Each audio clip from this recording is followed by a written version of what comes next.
Hi, I was recently prompted to recall an old Christian song I had to sing at Sunday school as a kid.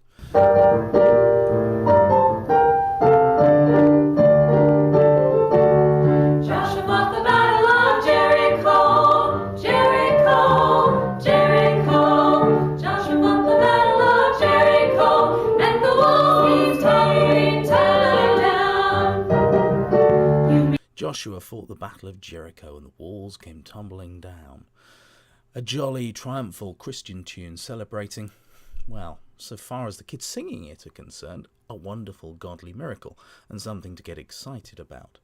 In fact, it's a fantastic example of just how willfully deceitful much of this Christian dogma is. It remains extraordinary just how many people seem to have no idea of what the Bible, and especially the Old Testament, actually says and contains. Here's the reality.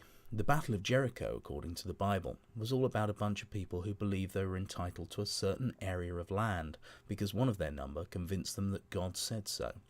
In reliance on that belief, they went to assault a city, which, unsurprisingly, was protected against assault and was ruled by a king who didn't really want his people to be subjugated or killed and the city taken. This has some interesting resonances with present-day arguments over land and territory and religion. The walls of Jericho were strong and couldn't easily be breached, so God lent a helping hand. In return for a display of mindless obedience, they were required to walk around the city once a day for 6 days.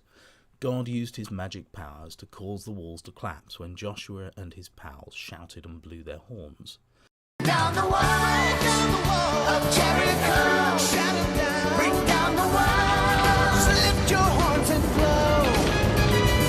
The sound we make is gonna shake the city to the ground. We'll see the promised land. So, in they charged. And this is what the adherents of our ever-loving and forgiving God did. When the trumpet sounded, the army shouted, and at the sound of the trumpet, when the men gave a loud shout, the wall collapsed. So everyone charged straight in, and they took the city. They devoted the city to the Lord, and destroyed with the sword every living thing in it, men and women, young and old, cattle, sheep, and donkeys. Nothing short of genocide, then. Women and children, the lot. Bloody hell, what sort of a mad killing frenzy do people have to be in to randomly slaughter all the sheep and livestock as well? Positively psychotic, I would suggest. Now, Joshua developed a bit of a taste for that sort of thing, and he did it again a little later, but that's besides the point. What we have here is a story of the siege and destruction of a city, and people seeking to defend and protect themselves and their own, followed by merciless slaughter of everybody in that city.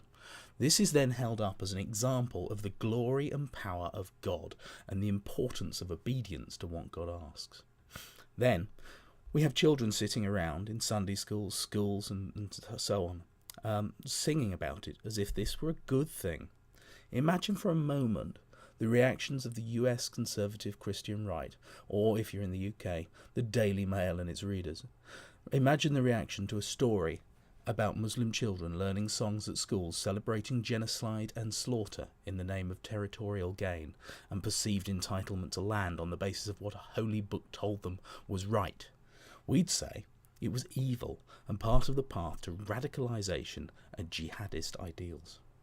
Of course, the Christians are dishonest about this. The song in question is jolly and doesn't mention the distasteful and indefensible stuff, whilst celebrating good old Joshua, who by any modern standards would be up in The Hague on war crime charges.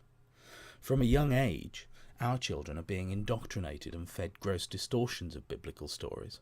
Just watch the end of this animated version of the story. Oh, don't touch me, Israelite!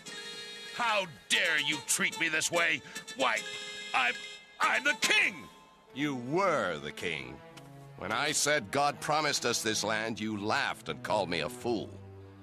Who's the fool now? You can't, no!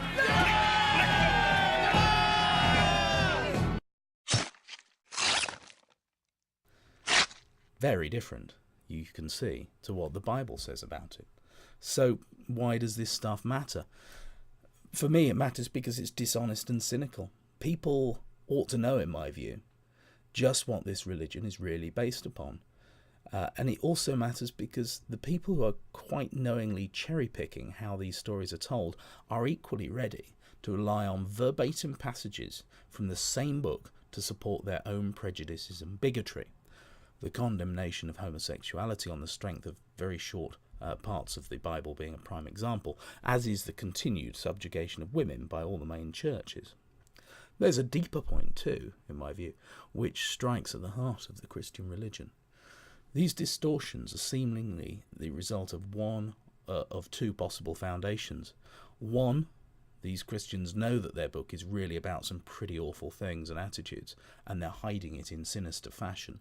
Or two, they actually don't worry too much about the bits which don't conform to what they have decided Christianity should now be all about, and so they gloss over them as inconvenient aberrations in the Bible. I suspect that the latter is a good deal more common than the former. I think probably most Christians just gloss over. The problem with that approach is that it perfectly illustrates what every informed atheist knows, namely that the Bible is authority only for the things which human beings have decided fit with their view of how the world should be, and the bits which don't fit are ignored accordingly. It's the perfect evidence of the religion being an entirely man-made construct based on the views, beliefs, agendas, desires and prejudices of those who created it and those who continue to propagate it.